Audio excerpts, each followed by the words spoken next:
Okay, so we're looking at pointers today. So our schedule will be as follows.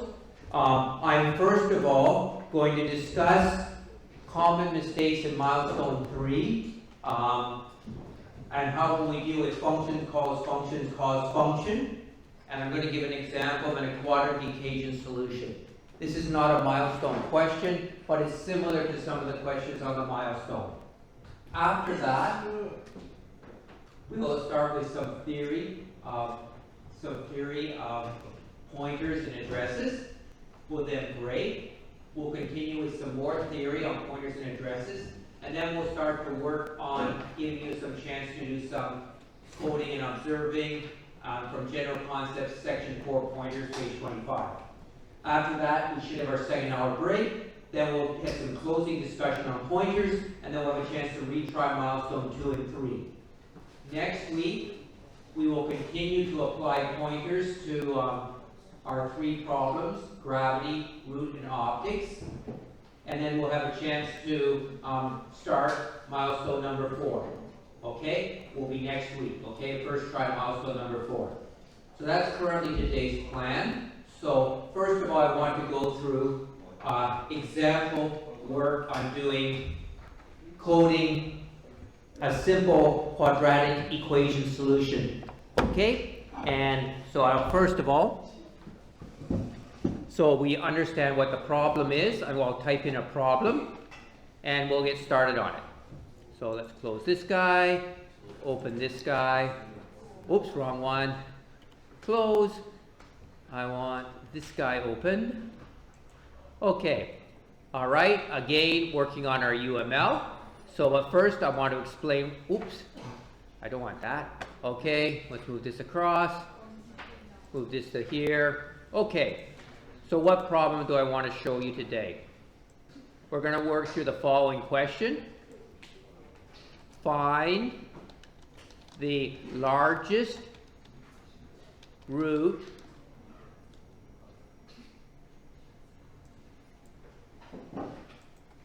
for the, I don't like this way, I should do it this way, for the quadratic equation.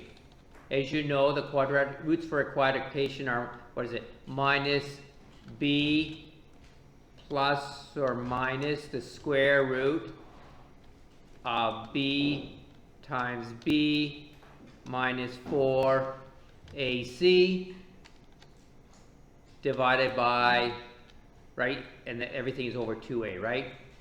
I think, right, this, I put this over, divided by 2a. So basically I want the maximum root. I don't want the minimum root, I want the maximum one. Okay, so let's start to think about how we would do our UML. Okay, obviously we're going to start our UML. We want to input A, B, and C.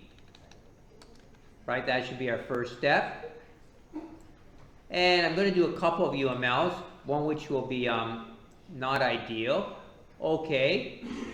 And at the end, I'm going to want to output large root. Okay. And then I'm going to finish at the end. Okay, so let's get the first little parts done, the easy parts of the UML. Oops. Come on. So to input this guy going to here to output. Okay, so now we have to do our calculations. One way I might try to write, okay. Obviously, so what I'm going to want to do totally is this whole thing, right? Calculate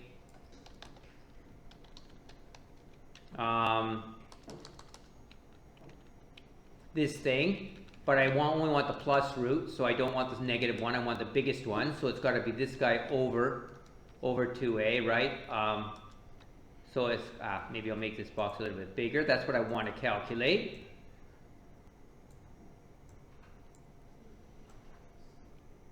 Okay, so I don't know. Okay, got that. Okay, calculate. Sorry, I made them a little bit bigger. So this is basically, I can do my quick UML, and I need to now think about how am I going to transfer this to functions. After I've got my UML, what would I like to have a function? What functions am I going to want to use? Okay, so this calculation I'll probably use, I'll just use git float prompt for this stuff, right? So if I'm going to do my, I would then think about what pseudocode I want to use. I'll use probably git float prompt 3 times. Prompt 3 times. I'll do my output with, oh bother, don't bounce all the way over there. I think I'll use fprintf for the output. F for the output. And for the calculation, I'm going to need, I think I want to do a couple of functions. I want to use a square root function, right? I got to calculate the square root. So I think that should be a separate function. And I'll probably use a function for the, let's say maybe I'll do s equals square root, and then and then write another function that's just going to do minus b plus s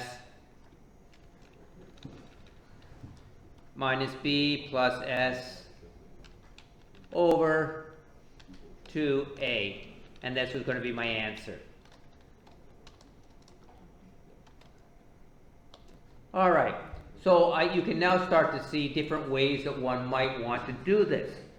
I'm going to show you one way that is not good to do it, and one way that is good to actually do this in code. So we now know what we want to code. We want to use git float prompt.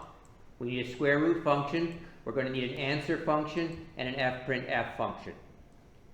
I can now start to move. I'm going to move my little thing over to this side and shrink him. Okay, and I'm going to want to use Notepad.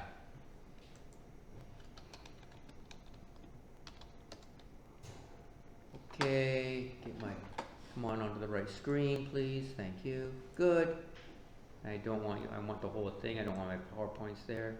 Good. Okay, and file, save as CSDBA, and I'll call it max quad root.c.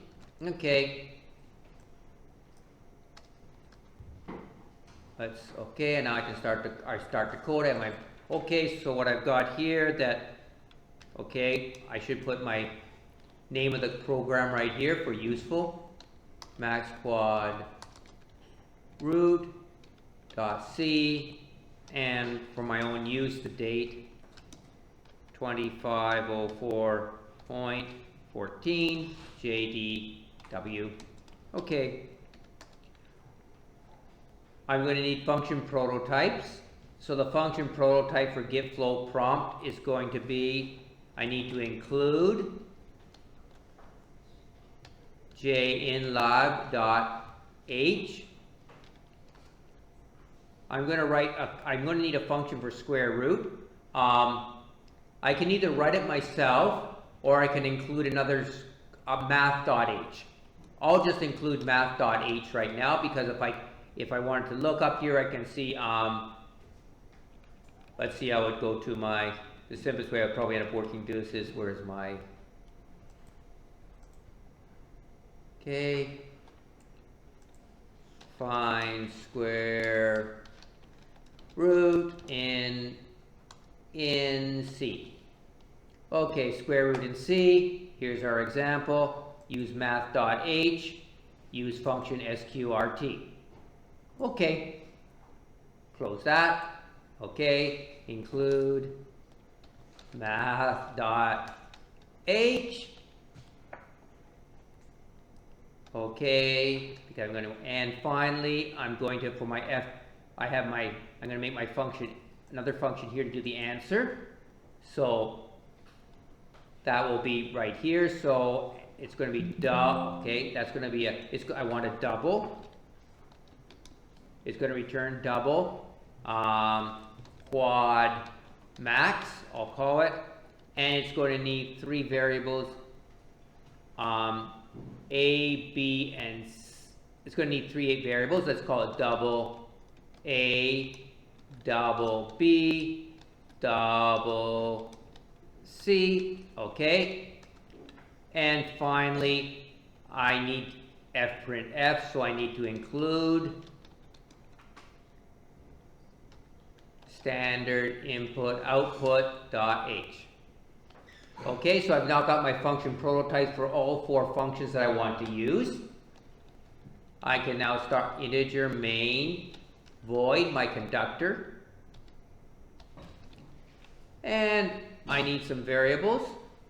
Double, maybe A, comma B, comma C, comma answer, maybe a double S2. I'll just put it here right now in case I need it.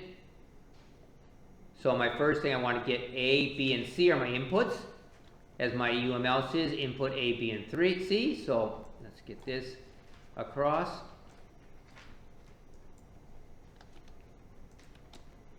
A equals get float prompt. A, okay. There's my prompt to get A. Oh, let's do a similar one to get B and a similar one to get C. Control C, Control V, Control V, B, B, C, C. Okay, I've got A, B, and C. Now, we need to think about how we would like to do this code. First of all, I'm going to show you how not to do it. Okay? This is where you should not do it, because it will give the right answer, but it doesn't exactly show the way it should work. Okay, so in this case, I could say S equals square root of B squared B times B minus 4 times A times C. And then I could say answer equals quad max of B, S, and A. Right, because in this case, answer is equal to B, S, and A. So I'm now taking the S from the square root and using it as an input. And finally, fprint f of to standard out of answer equals %lf, comma, A and S. Return 0. Okay, and now I need my function definition of quad max. So I'll take this and copy it. So the prototype, I'm just copying it down, adding my opening brackets and my closing brackets. I need double answer, and then I'll just copy this one.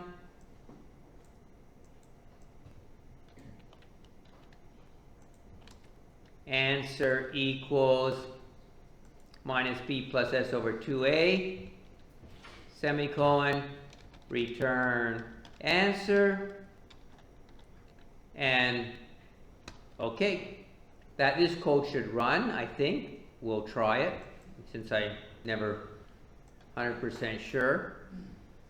I have not made some stupid mistake, which I usually do, but anyways. NCC, more info, run anyway. Okay, GCC minus C, max quad root dot C. Okay, error S undeclared. Okay, oh, I called a B here, so I have to call it a B here. I call this one A, so this would have to be A here. Okay, so this kind of looks kind of messy now. And I need a 2 times, I need a multiplication sign in the bottom. That should be a 2A, well hang on, that doesn't seem to be correct. B minus B, okay, plus, okay, S is the A, okay. Alright, okay, It should be C. The last one should be C. No, this guy should be, okay, no, that should be A, it's minus A on the bottom. The first guy should be A, I'm handing, what am I handing it to? Am I handing it a B at the very beginning? Maybe I'll have to hand it this way, maybe easier to do it. A, I should call it A, B, and S, maybe I'll hand it that way. Make it more easier to remember what I'm doing. A, B, and S, I'm coming through, so in this case, S should be on the guy I've copied. S is going to be on the top here. The A can be, the B can be here. Now, this code, okay, let's try again, make sure it compiles. No, it still doesn't, it's still undeclared. Oops, this is not S, this should be C, okay. Now, okay, it compiled.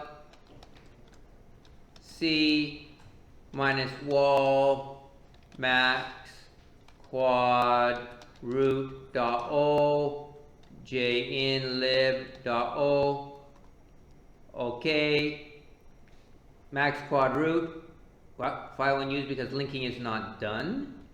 Linker input file unused because linking is not. Oh, what have we got here? Huh? You type minus C. Oh, GCC. Thank you very much. Minus O. Okay. Oh, okay. Happy. Thanks. Max quad root. And what did I do now? Oh, I forgot to give it its executable name. Okay. m.exe. See, I make all these mistakes sometimes. Oh, no such. Huh? Oh, what am I doing with wall here? Bye bye. Goodbye, wall. Okay, this time. No, what's the N doing at the end? All right, happy. Okay, now I try to run it. A1, B6, C1. Okay, and I have an answer. Okay, so this program runs, but it's clearly not a very good way of doing it. Because I want a function, my specifications is to find the logic root of this quadratic equation. The quadratic equation should probably be only one function. So it would be much better to do it this way. A, B, C to quad max. Forget calling a square root in the main program. That makes the program look very ugly. The square root should be called right in here, in the function itself. Answer equals minus b plus the square root of b times b minus 4 times a times c. Okay, this is all on the top, right? And then divided by 2 times a. Okay, so this now looks like the quadratic equation, right? Rather than the way I did it before, which makes it look like a mess.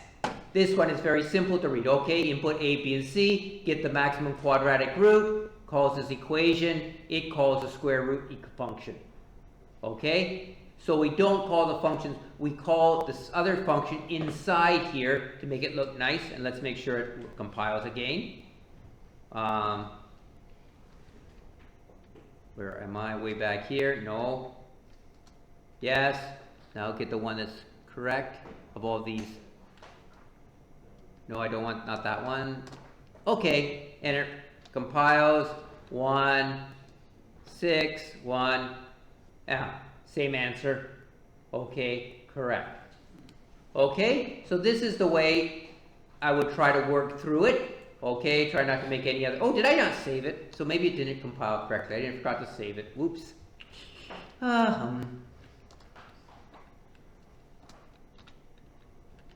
Okay. 1, 6, 1. Yeah, okay, good. This time it is saved correctly. All right. So you see how we're using the function to call another function. So if we have in some of the examples are one function is supposed to call another function. You should not be doing it as a separate step if it's written that way, the problem. Okay? So this is an example of how a function can be used to call another function to make the code as clear as possible. Okay? I think that brings the end of this part, and we'll get ready to start our next section. Okay, save.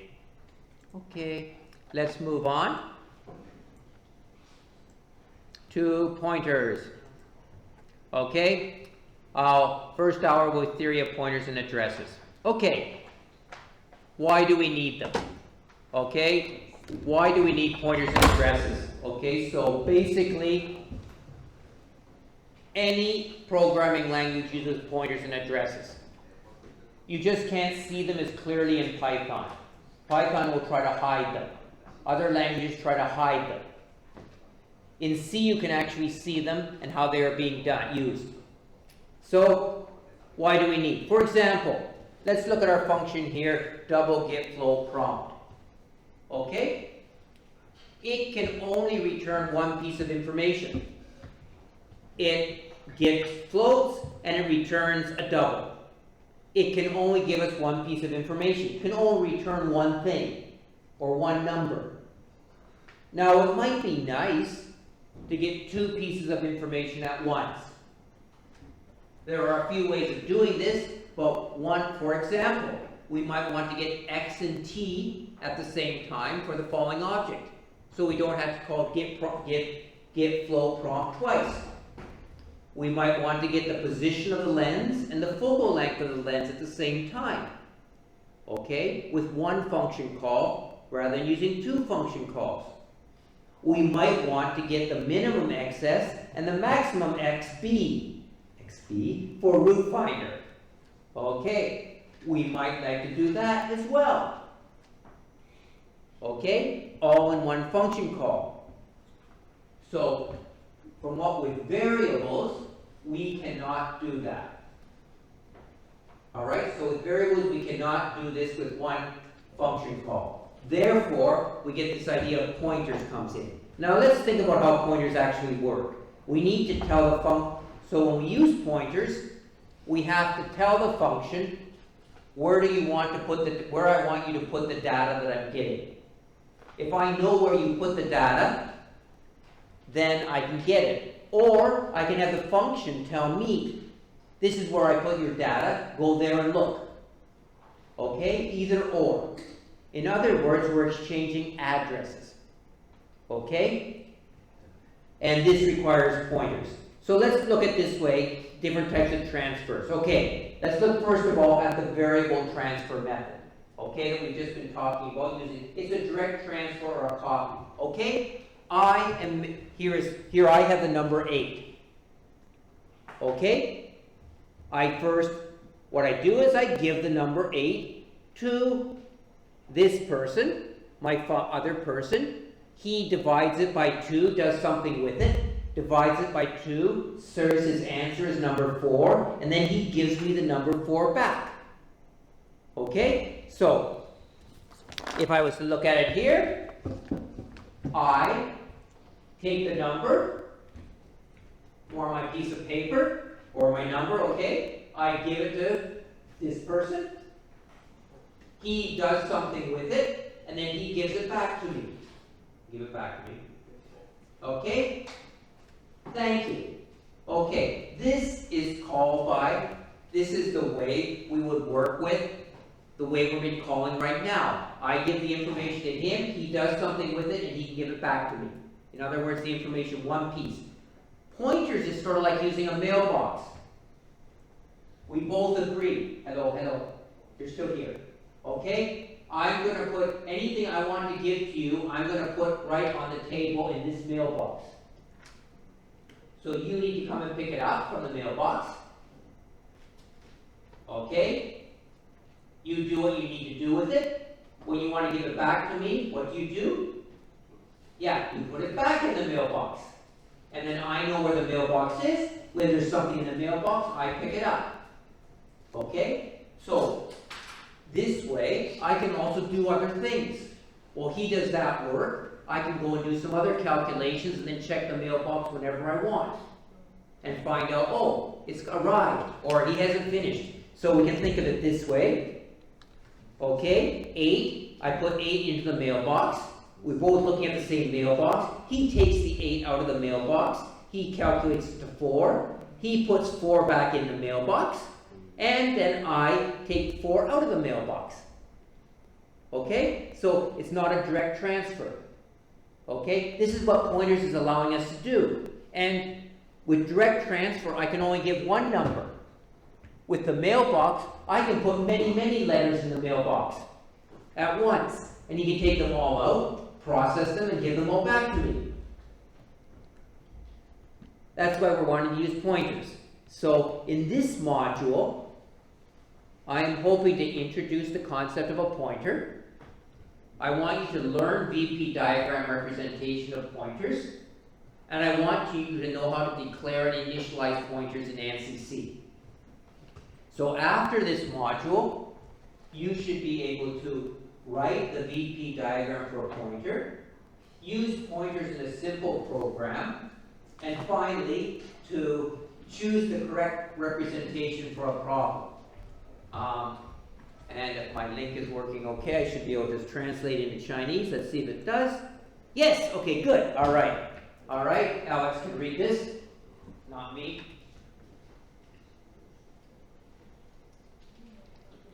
在这个单元，我们将学习介绍指标的概念，学习 VP 图示表示法，在 NCC 规范下定义及初始化指标。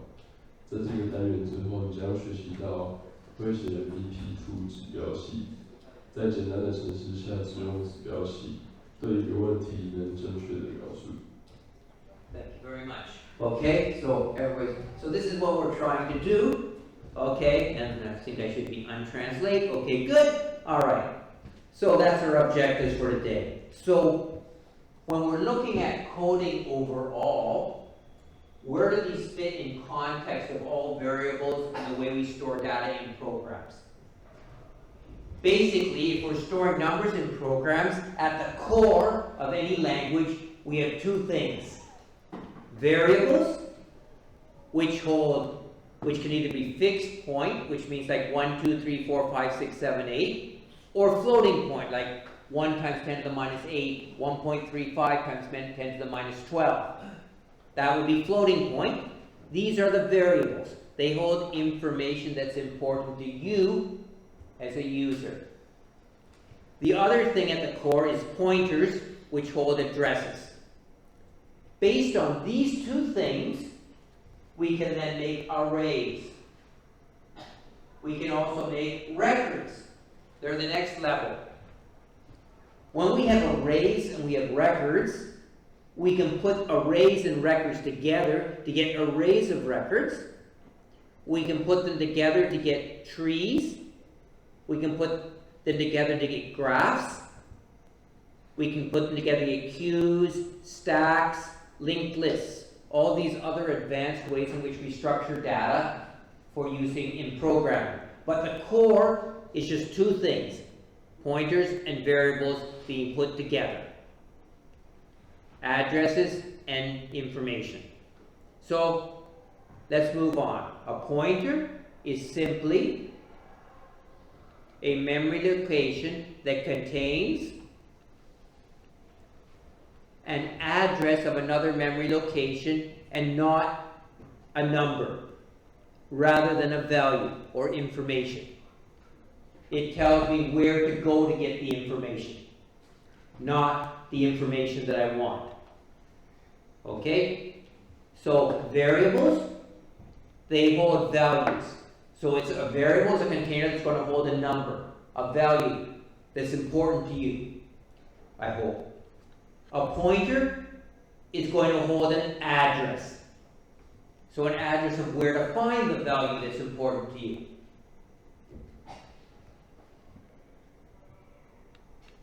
This is the VP diagram of a pointer.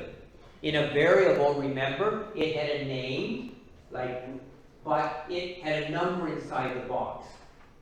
A pointer has a circle inside the box. That's all we put inside the box, because the operating system decides what the address will be, not you. Okay? So each pointer has a name or a handle. Okay? That, like root, it's its name. It contains a container, i.e. a memory location. And we use a dot to emphasize the fact that it is a pointer, not a number in there. So if we have a pointer to a variable, it looks something like this. Okay? On the right, I have a variable. The variable's name is in. It's holding the number 72, which represents n in English, can be interpreted as n in English. John is a pointer. It holds the address of in, so it's pointing to in. So if I know where John is, I can find in. Or I can find in directly if I know her name. If I just know, oh, I'm looking for the girl who's the daughter of John, I have to go to John, and then John will allow me to go and find my daughter. Okay?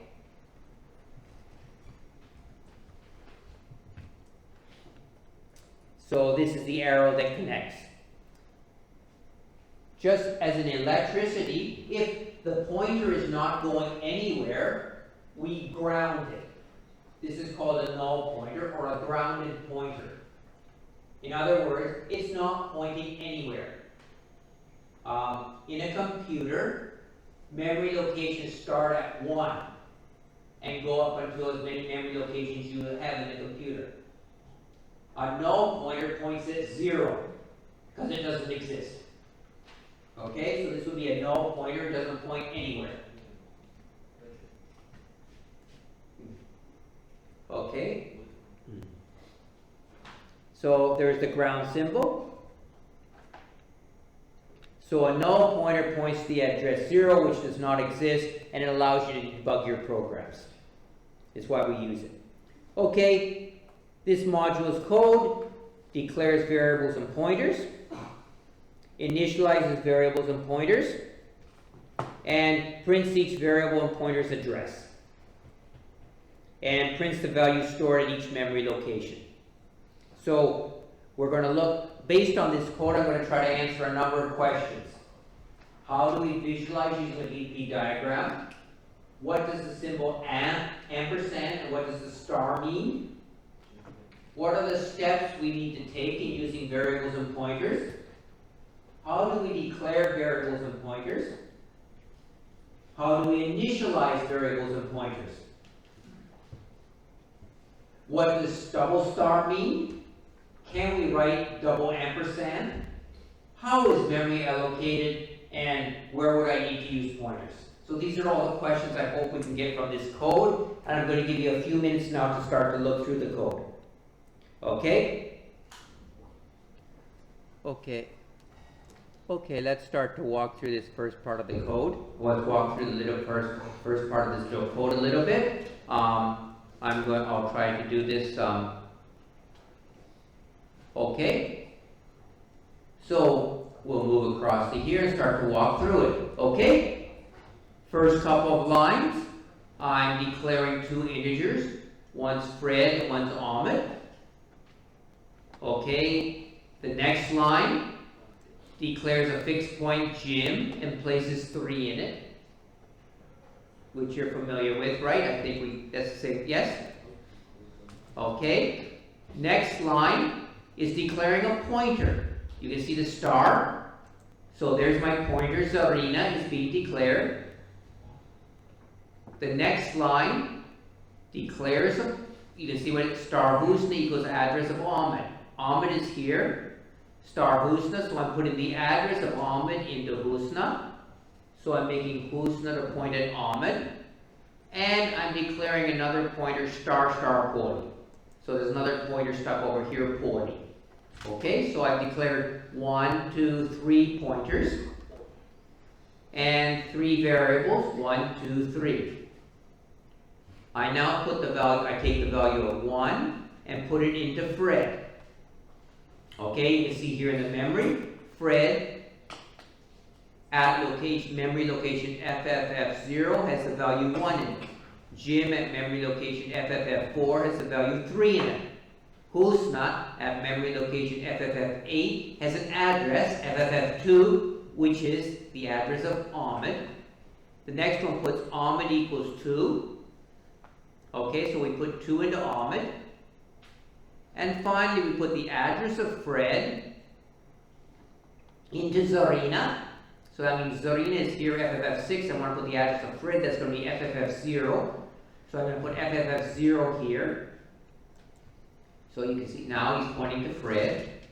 And finally, I'm going to put the address of Zarina, FFF6, into Poli. Right, address of 6, put it in the container Poli. Okay, so now Poli is pointing to Zarina, who is pointing to Fred. Okay, and now I start to print. Okay, I'm going to print out %p means to print basically in base 16. Okay, it's base 16, not base 10. Alright, so I'm printing the address in base 16 and the value in base 10, decimal point. Not decimal point, D means base 10. Okay, O means base 8. P will be base 16. Okay, so I'm putting it in base, that I'm printing out in base 10. Ahmed, I give the, there's his address, the contents, address, contents.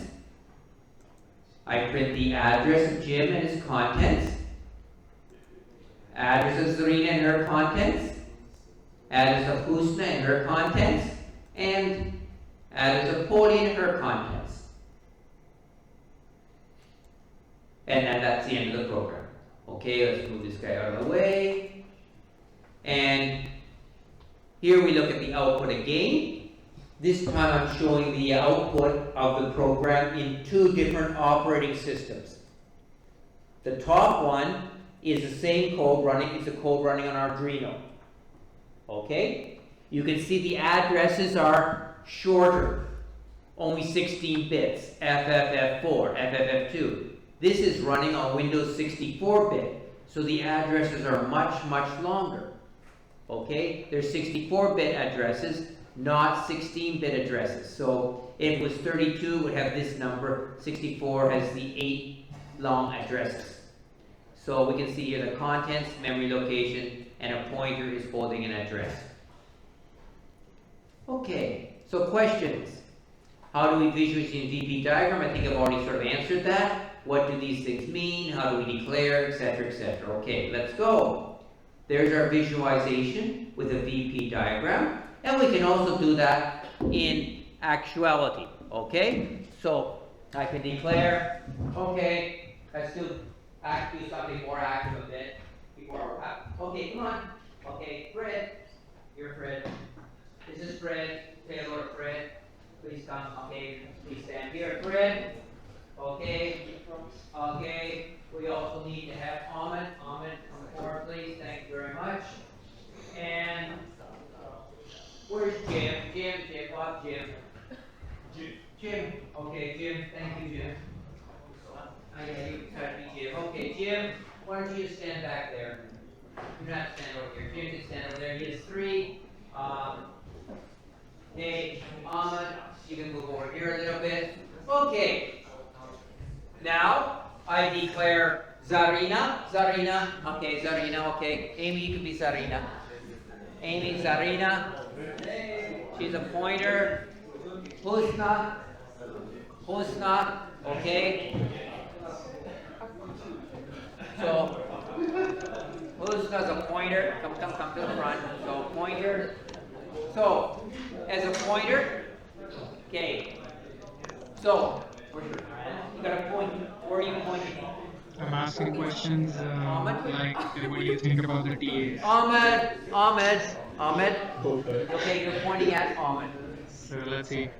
Yeah, you stay here and point. You just show where Ahmed is, okay? Ahmed is there. Very nice. Okay, maybe you should not the other way. You've got Ahmed, okay? Great, thank you, okay.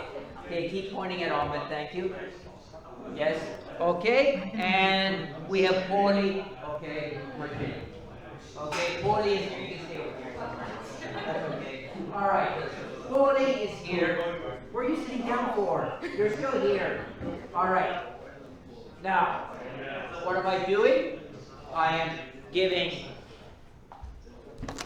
my next line says, okay, where's Jim? Jim? Yeah, you have 3, right? Here you go. Here's your 3. You're holding 3. Okay? I am now going to place 1 into Fred. There you go, get 1 pen. Fred and Ahmed can have 2 pens. Okay, now Zarina. Hey, what? You're still pointing. Zarina. Okay, she was pointing at. No, Zarina is not pointing at anybody yet. Husna was pointing at Ahmed, right? My mistake. Okay, where? Husna, you're Husna, right? You're Zarina. She's Husna. Husna's pointing at Ahmed. Okay, you're Zarina. So Zarina is now going to point at Fred. Yeah, you got to point at Fred. Good. Daniel, you want to be up here too? Okay, and finally, okay, Paulie is not doing anything right now. Zarina's at his, Paulie, you need to point to Zarina. Okay? You're pointing at Zarina now? Okay, you're Zarina, right? No. She's Zarina, okay. Zarina, okay, so, how can I find from this, Fred, let's say I want to get this, I want to get 1 from Fred. I can either go to Fred and take number 1. Okay? Or I could go to,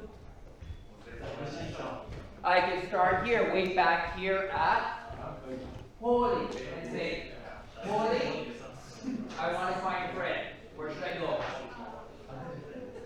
Oh, yeah, so then I have to go to Zarina. Hey, Zarina, I'm trying to find Fred. Do you know where he is? Over there. Okay. And I can get the Fred this way as well. Thank you. Okay, you may sit down. Okay?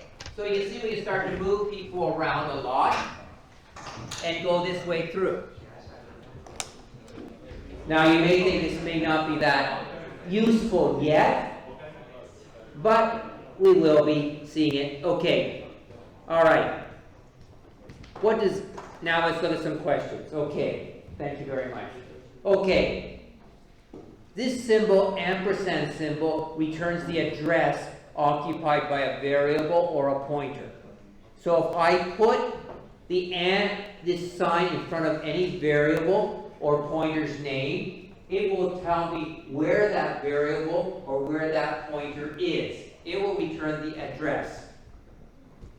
So for example, Zarina equals address of Fred. So I read it this way. Returns the address of Fred, okay? It finds the address of Fred and puts it into container 0, Zarina. So we read it, the address of Fred is placed in Zarina. Okay? Remember, the equal sign is placing in a container. In other words, Zarina points to Fred, is the other way of saying it. So Zarina points to Fred, or the address of Fred is placed in Zarina. Okay? What does star mean? Star has 2 different meanings. Actually, it's got 3, but in this context, it also means multiply. But in this meaning, we have got 2 meanings we're worried about. Within the declaration and elsewhere, it has different meanings.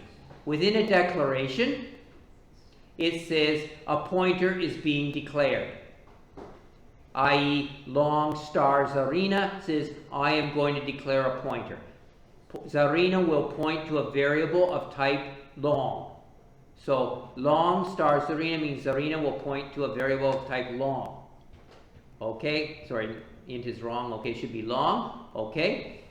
What does, on the other side, elsewhere, returns the contents of a memory location pointed to by a pointer. For example, if I say fprintf %d/n, it says I'm going to print a number. Star Zarina says, go to Zarina, find where it's pointing to, get that value. Okay? It's different meaning. This is called dereference Zarina. Okay? So it's going to return the contents of the memory location pointed to by Zarina. That is the contents of Fred, and we'll print it. So, two different meanings. In the declaration, it says Zarina is going to point to something of type long. Here, go to Zarina. From Zarina, take the address in Zarina, go to where she's pointing to, find the value in that memory location, and put it out. Okay. What are the steps in using variables and pointers? I think we know this. Declare. Please echo. Declare. Next is what? Initialize. And finally, use. Yes, declare, initialize, use. If you don't do these, you will, and you cannot initialize before declaration, and you should not use before initialization. Okay? So you declare a variable or pointer, you initialize, in other words, the variable pointer is on the left side of the equal sign, then you can use it on the right side. So it must appear on the left before you can put it on the right. Okay, how do I declare? Here I'm declaring, there's my type. Then we have the name. For example, var is the name of the variable. Pointer maybe is the name or a handle, anything we want. And this little star, the pointer indicator, to tell me this is a pointer I'm doing. What type can we do for pointers? Basically, fixed point, int, char, short, long, or floating points, float or double, or, which we'll learn later, user defined. Okay, we're not learning user defined yet. That will be the end of the course where we start to define our own variable types. How do I initialize? Two ways, within or following. So, following a declaration, okay, Fred equals 1. That is following a declaration. Within the declaration, Zarina equals address of Fred, or that would, sorry, this is following still. Zarina equals address of Fred. Okay, I take the address of Fred, put it into Zarina. Within a declaration, long Jim equals 3, or long star Husna equals the address of Ahmed. They're both, that's done within, so I'm declaring, and then I'm also initializing, all in one step. So, for example, long star Husna equals address of Ahmed is equivalent to saying long star Husna, put the address of Ahmed into Husna.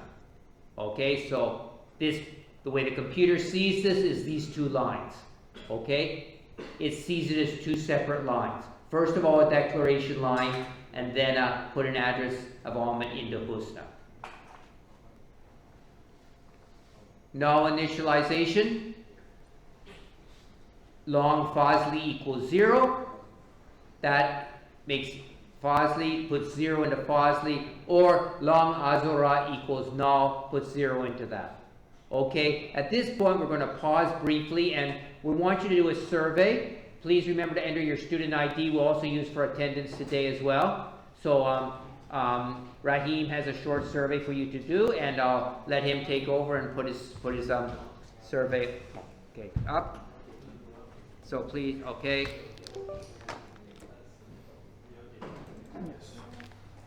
Okay. Here you go. So please scan that, enter your student ID, and Just answer the questions to the best of your ability, okay? And then take break, okay? After that, we'll break for 10 minutes. Shifenjang, Shoshi Shifenjang after this. So about 3:05 to 3:15, okay?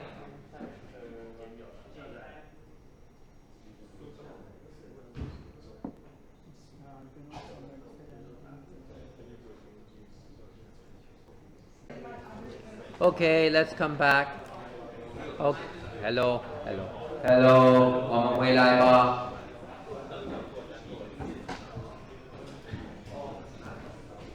Okay.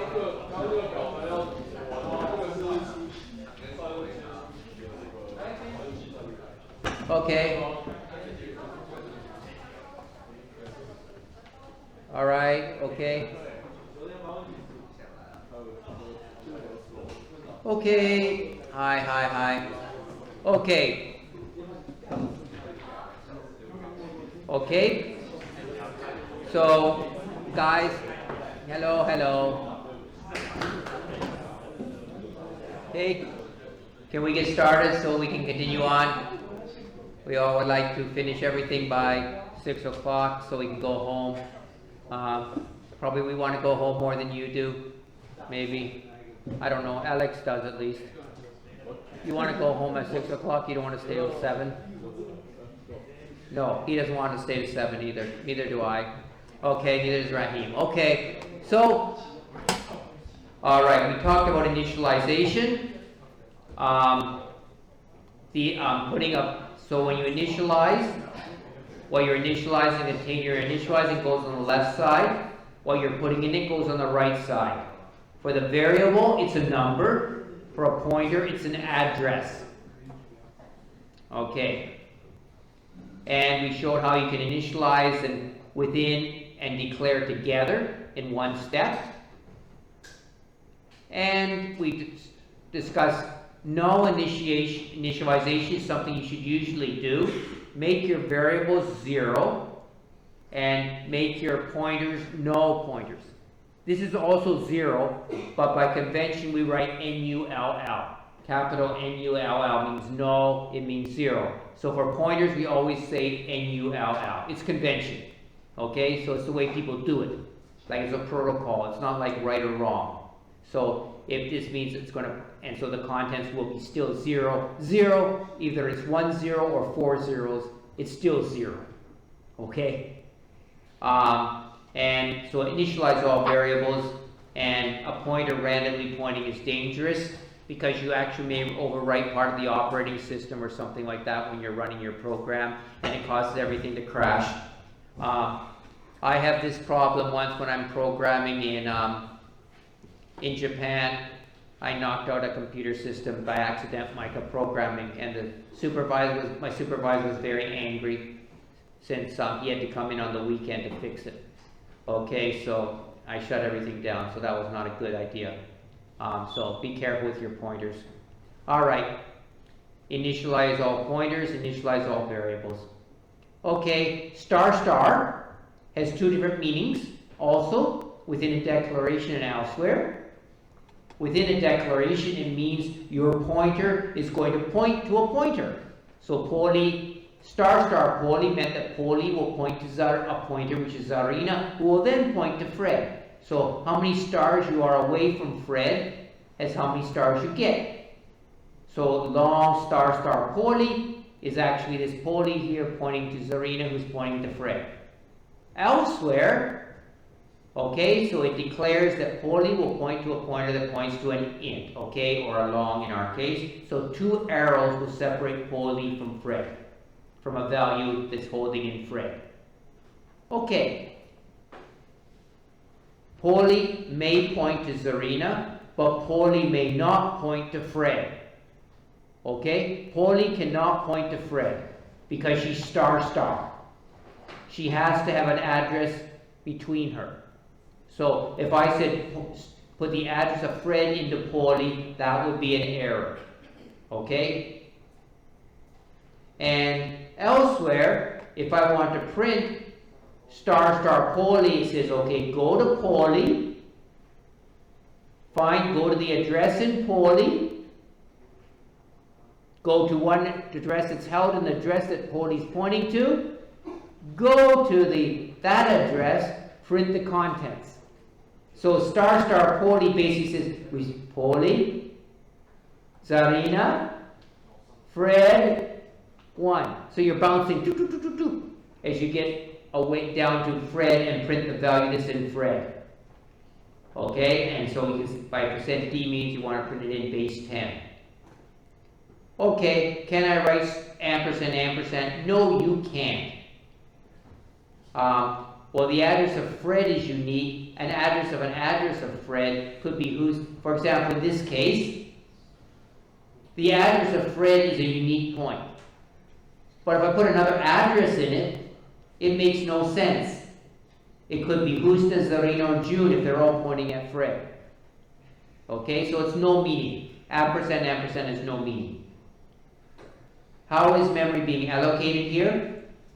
You can see the compiler is memory contiguously. In other words, starting from here, FFEA, FFEC, that's 16 bits, 2 bytes later. FFEE is 2 bytes later. Jim is 2 more bytes later. Ahmed is 2 bytes later. Fred is 2 bytes later. Because an int is using 2 bytes on this Arduino system. Pointers also will use 2 bytes on this Arduino system.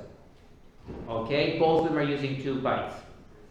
The length of int and pointers depends on the compiler, though those that follow modern standards should be using 4 bytes or 32 bits on a computer, or maybe 64 bits now in a more recent Windows machine if you're 64-bit machine. So it'll be 32 or 64, and the order is not related to the order that you declare. Where would I need pointers? You need it in functions. When you want to modify the value contained in a variable in a function called by the main program. You need to use it to pass the variable's address to the function. You need a pointer in the function to hold the address, and then you also will use it later when you implement other data structures. And this is the main use, is the second one.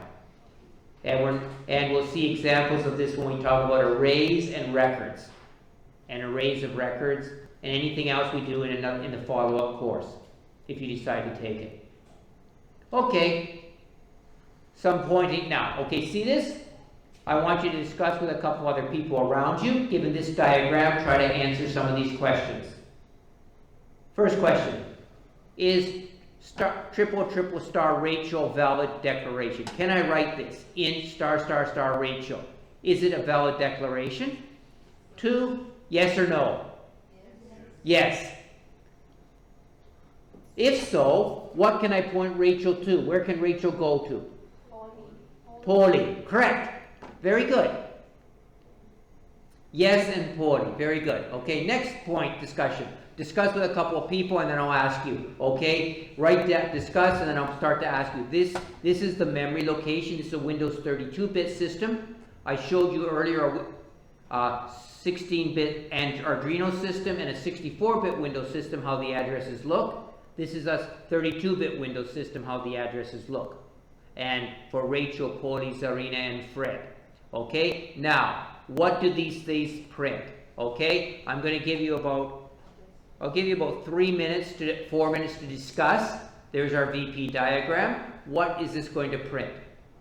And write down the exact number it's going to print, and we'll call people to come up randomly to give us answers, okay? All right, please discuss with people around you. Write down, and then we'll call people randomly. Probably a couple people from the left side, a couple people from the right side. So till 3:30, please discuss.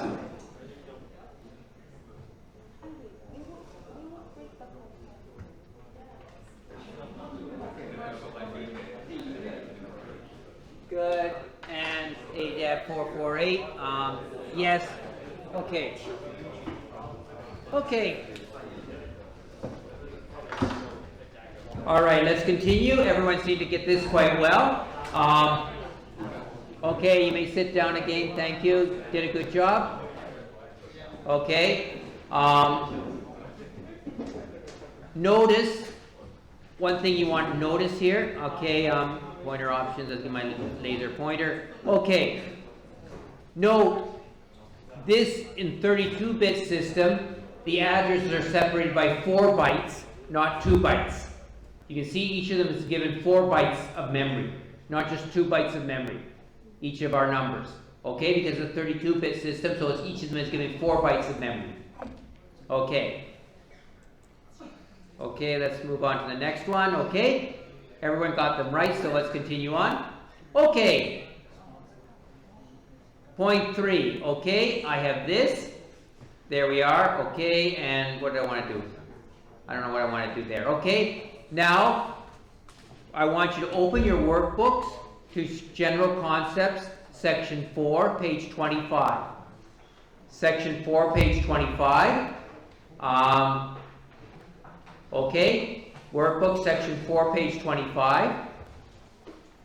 And we're going to complete the questions on the page. You'll write a computer program to do it. Check to see what happens when you make mistakes. See the errors, messages you get. Okay? So these are the questions you'll be working on. So please go to your workbooks.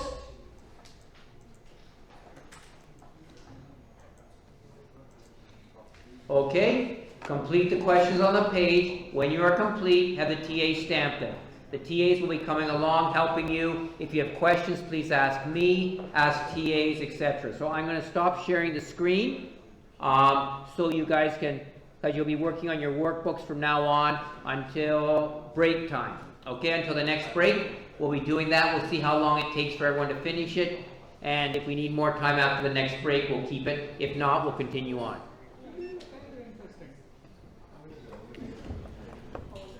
Yeah. For solving and analyzing this sort of code, the BP diagram is very important. It's very hard to solve this without using diagrams.